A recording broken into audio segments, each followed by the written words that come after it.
tapi nanti disambut dengan al-hayatul baqiyah, hidup yang kekal. Disitulah kehidupan yang sejati.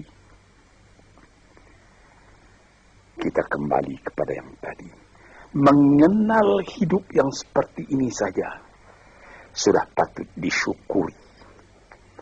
Kalau kita tidak mengenal hakikat dari kehidupan itu, apalah ubah kita dengan binatang. Tuhan pernah bersabda dalam Al-Quran. Dia katakan, walaqad zara'na li jahannama katsiran minal jinni wal insi lahum qulubun la yafqahuna biha wa lahum adhanun la yasma'una biha wa lahum a'yunun la yubsiruna biha wa lahum adhanun la yasma'una biha ulaika kal an'am bal hum adall wa ulaika humul ghafilun. Akan kami lemparkan kepada neraka kesengsaraan, api neraka jahanam. Manusia, dia berhati tapi tidak memperhatikan, dia bermata tak melihat, dia berkuping tak mendengar. Apalah ubahnya manusia yang demikian itu dengan binatang? Bahkan lebih lagi sesatnya dari binatang. Sebab binatang kalau dia tidak berpakaian, tidak ada orang menyalahkan. Tidak ada kata salah, kata benar dan salah pada binatang. Nah, sebab itu maka manusia yang tidak mempergunakan hatinya, matanya, telinganya, lebih hina dari binatang. Dan mereka itulah orang yang lalai, tak memperhatikan hakikat dari kehidupan itu. Maka tanda syukur kita kepada Allah. Kenallah dirimu dan kenallah hidupmu. Dari mana engkau datang? Di mana engkau sekarang?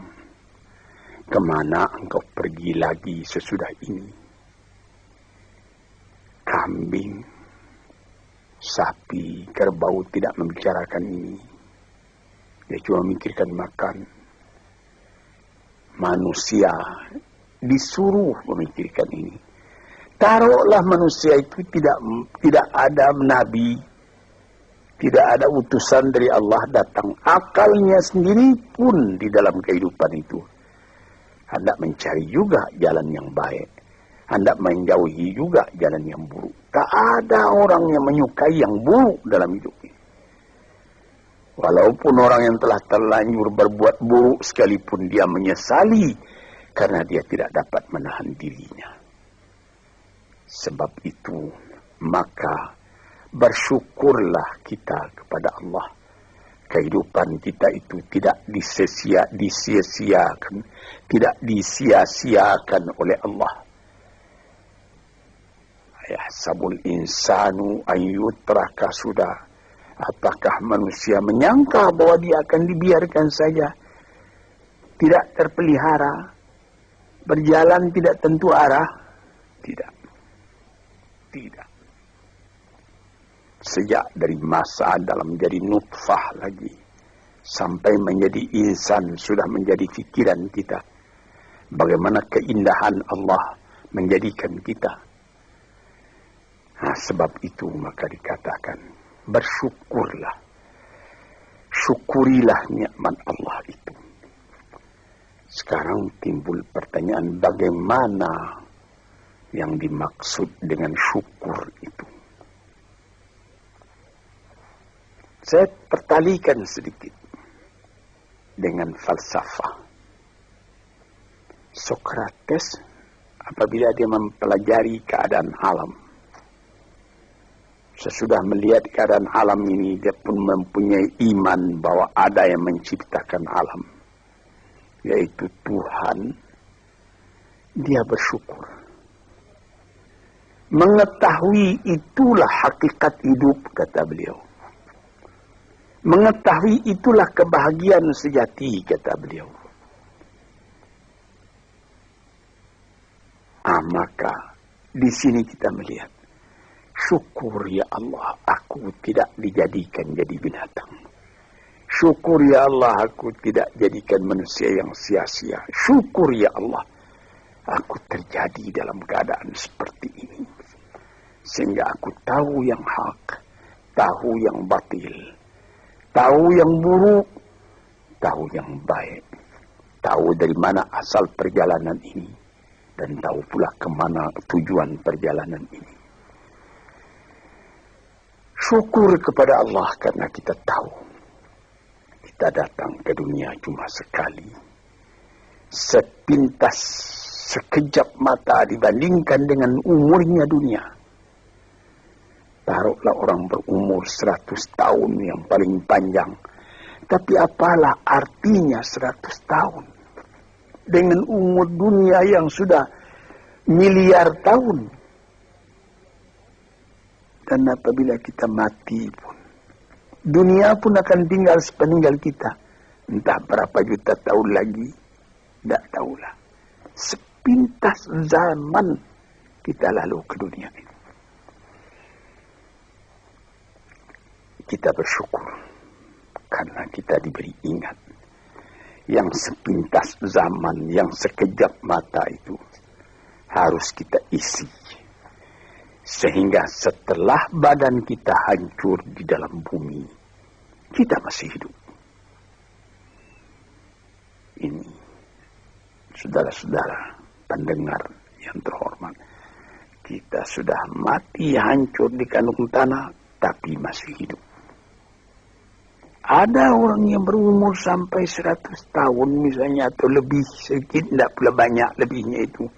Belum saya mendengar berita di dunia ada orang yang berumur 200 tahun, tidak.